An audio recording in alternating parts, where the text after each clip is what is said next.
Recently, I moved to a country I'd been to only once before for only like 48 hours. An unfamiliar realm called Scotland. Whilst I was securing my residence, I had nowhere to go, so was graciously taken in by some people that had spoken to me on FaceTime for roughly 10 minutes. I made food, I bought them useful tools. To compensate one of them, I took them to the cinema that I was working at to watch Prima Facie. Free tickets, staff discount food, you know the deal. Prima Facie was sold out. Go Jodie Comer, Liverpudlian Queen. So I gave my new acquaintance a choice. We could watch the post-rehabilitation coming-of-age drama The Outrun, or the perturbing, frenetic body horror The Substance. Plot twist, I accidentally left out those descriptors and any sort of visual aid like the posters. They chose The Substance.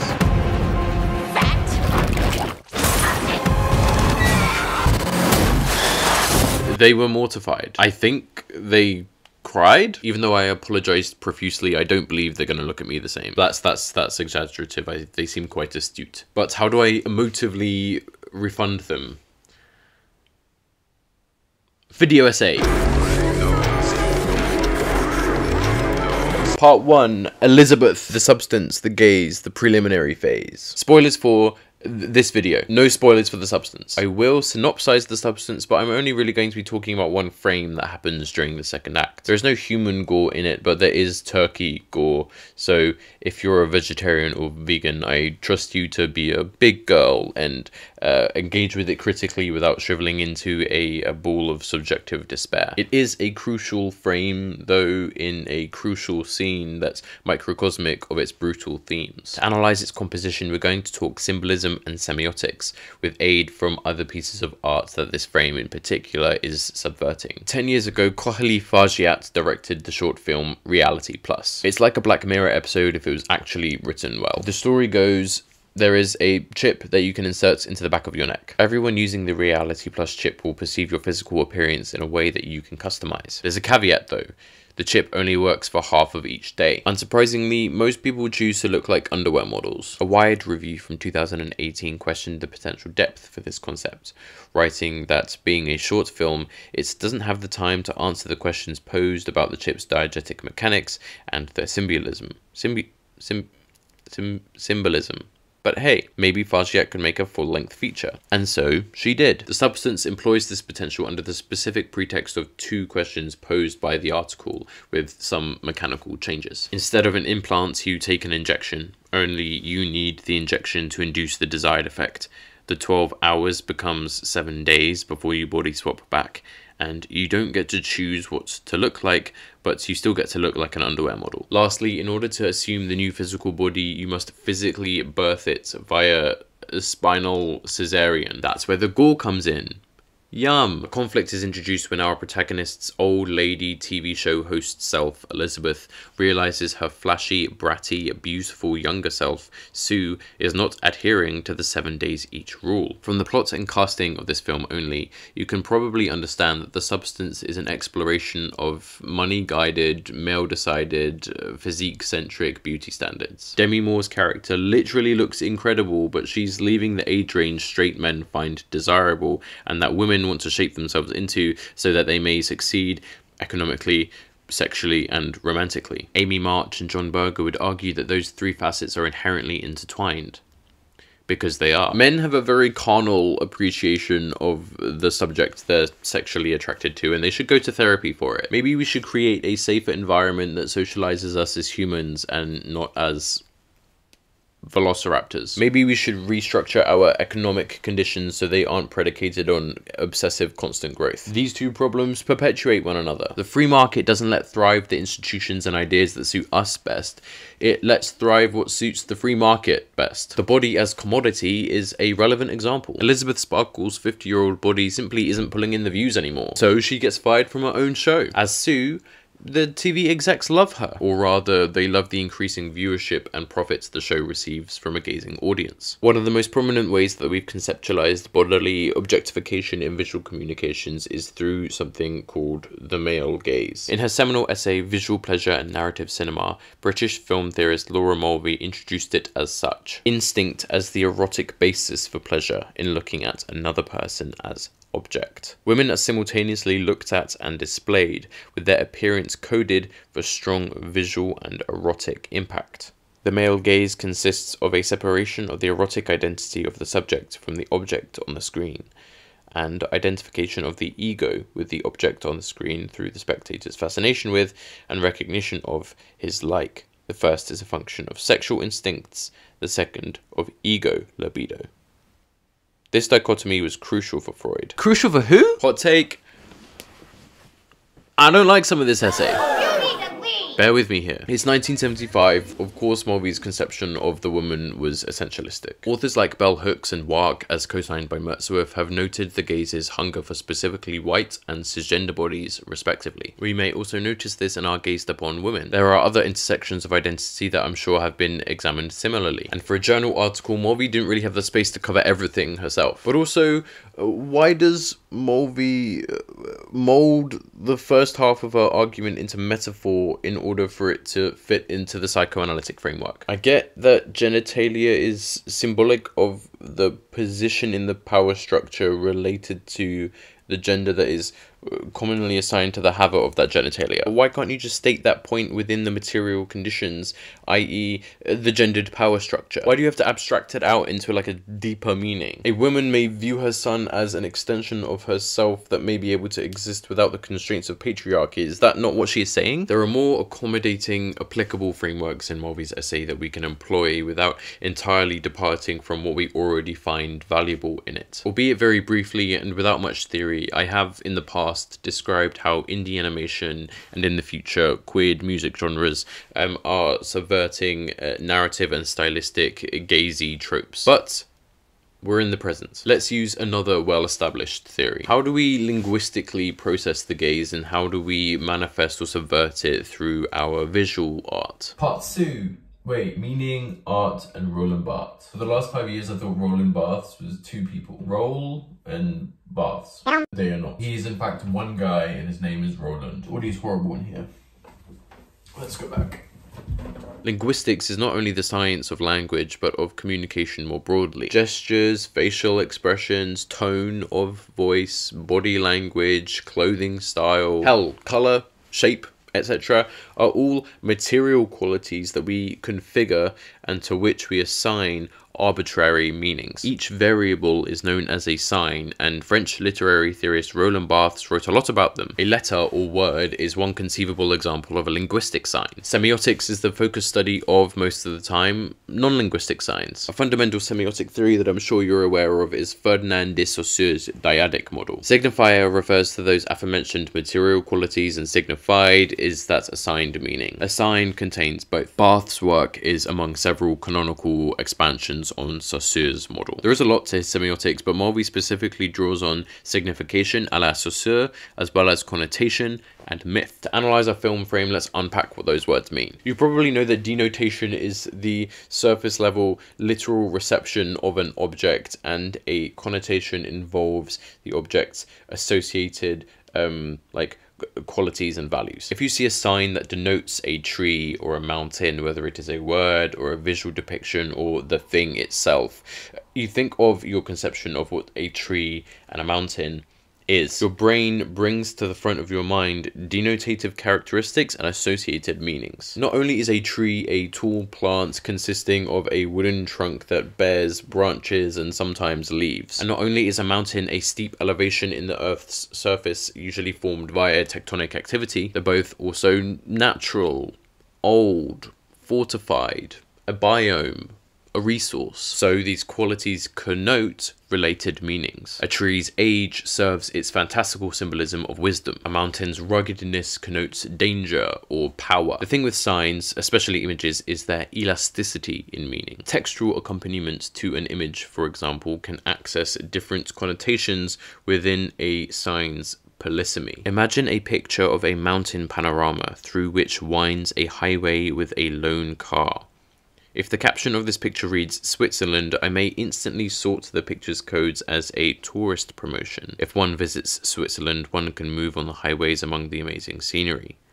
If the caption reads Mercedes, I may sort the codes as an auto advertisement. The car comes from the rugged mountains of Europe, or is perfect for challenging driving conditions, etc. If the caption reads 007, I may sort the codes and see the image as a still from a James Bond adventure movie, and so on. Text is just another tool we can use to clarify the intended genre and meaning of a visual expression. Meanwhile, a myth in the work of Barthes extends past mere clarification. Barthes doesn't use the word myth in the traditional sense, like a legendary story or an elaborate lie. In fact, he kind of carves an entirely new sense. Myth instead involves narrowing a sign's meaning for an ideological purpose. Mythology. It is part of both semiology inasmuch as it is a formal science, and of ideology inasmuch as it is an historical science. Its function is to distort. It's the marriage of specific denotations with specific connotations that bind the sign to a context in which it must be read. The male gaze is one such context. It creates a myth of patriarchally driven sexual conquest. What it distorts is the autonomy of the subject into object. He takes what he wants and the woman submits. Nowhere has visual culture distilled the male gaze made manifest more than in the genre of the painted nude. In his 1972 miniseries Ways of Seeing, the original YouTube video essayist John Berger analyzes the nude as the prototypical centralized object of the painted medium. His argument is that the feminine subject is treated as if it were a still life. Women in the European art of the oil painting are seldom shown dancing. They have to be shown languid, exhibiting a minimum of energy. They are there to feed an appetite, not to have any of their own.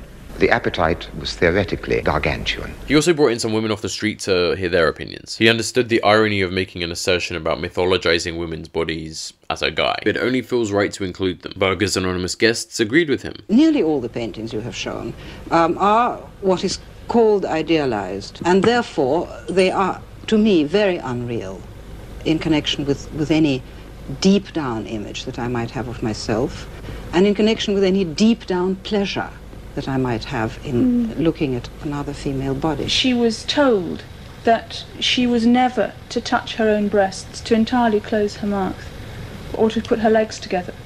And so the whole point about her stance all the time was that she was available. And the sense of being available, the sense of waiting for other people, is the very antithesis of action. The concept of availability implies passivity. Let's look at an example of specifically the reclining nude and what the substance has to say about them. Ways of Seeing and its text adaptation refer to Nude Girl on a Panther Skin. Nude Girl on a Panther Skin was painted by Felix Trothat, there, in the year 1844. He was 20 when he finished it. The painting came after a long history of the reclining nude, which was defined by the works of Titian. There are two predominant characteristics: the positioning of the subject in the foreground, and her exhibiting the passivity and sexual readiness that satiates the myth of satisfaction hungered for by the patriarch. Where Trothat diverges is the inclusion of the spectator patriarch in the painting itself. In the background, a ghostly, disembodied head of a man is pointed at the woman. It is not materially there. It's ghostly because it resembles the detachment of the spectator from the woman's diegetic reality inside the painting. The spectator is forced to look away from the woman and toward themselves. In doing so, they must reevaluate their role as a spectator. How do we connect this back to Barthesian myth? Well, the genre of the nude became defined by a set of signs and connotations intended to be read by an in-group one way and an out-group in another way. I'm using the word on screen here very deliberately. Myth is not defined by the object of its message, but by the way in which it utters this message. A tree is a tree. Yes, of course, but a tree as expressed by Benoît Duret is no longer quite a tree. It is a tree which is decorated, adapted to a certain type of consumption, with a type of social usage which is added to pure matter. Instances like Nude Girl on a Panther Skin or Edward Manet's Olympia combine signifiers and connotations from the genre convention with new external signs. They're coining new words for the language of the nude that contrast the genre's social usage. Men do not have with myth a relationship based on truth, but on use. They depoliticize according to their needs. Men here is more of a generic we than a direct reference to the patriarch, in the same way that like a man was used to denote human. But there's a dramatic irony in exemplifying this quote with our myth here. Barthes also explains his intentions with the word depoliticize. It permanently embodies a defaulting. The point of a myth is to change people's perceptions of things so that it benefits those creating the myth. From page 150 in his book Mythologies, Barthes outlines how the holder of an established power dynamic maintains dynamic related myth. Keepers of the male gaze and the myth it perpetuates aren't going to be entirely dissuaded by a couple of outspoken individuals. Its legacy has persisted in exactly what Mulvey deconstructs in her essay. The beauty of the woman as object and the screen space coalesce, a perfect product whose body, stylized and fragmented by close-ups, is the content of the film and the direct recipient of the spectator's look. The substance is interesting because it uses the cinematic form of the male gaze to exemplify how Elizabeth, as Sue, objectifies herself. She's succumbed to the myth, and Sue is her attempt to maintain the capital she can recoup from the gaze that frames the myth. She is forced to gaze at herself constantly. When gazing at herself, Elizabeth is miserable. When gazing at Sue, Elizabeth feels contempt, like she's lost some lifelong game. And when Sue gazes at her, she feels fear. Men dream of women. Women dream of themselves being dreamt of. Men look at women. Women watch themselves being looked at. Women constantly meet glances, reminding them of how they look or how they should look. She has to survey everything she is and everything she does, because how she appears to others, and particularly how she appears to men, is of crucial importance for what is normally thought of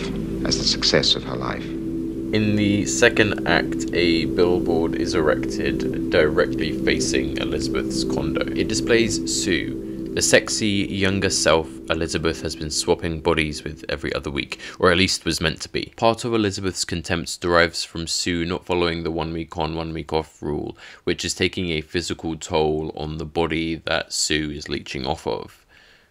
Elizabeth's body. The diegetic reasoning for the turkey scene is that Elizabeth's drained life force must be balanced in order for her to keep her body alive, so she's eating like a rabid dog. Look at cinematographer Benjamin Kraken's composition when the turkey is placed on the table. It is like the reclining nude, particularly those whose structures resemble Titian's. It is splayed across the bottom 2/3 of the frame and foreground. A related subject interacts in the upper right. What is missing, of course, and only alluded to, is the manifestation of the male gaze that contributes to this connected myth.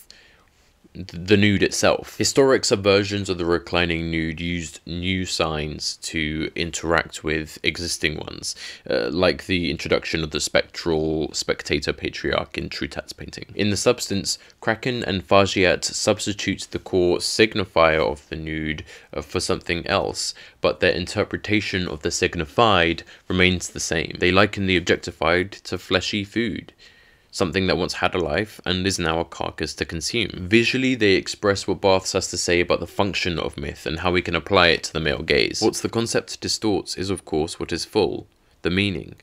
What the male gaze distorts is the autonomy of the subject into object. But this distortion is not an obliteration. The nude woman remains there. The concept needs them, for their form equally helps produce and propagate the myth. They are half amputated.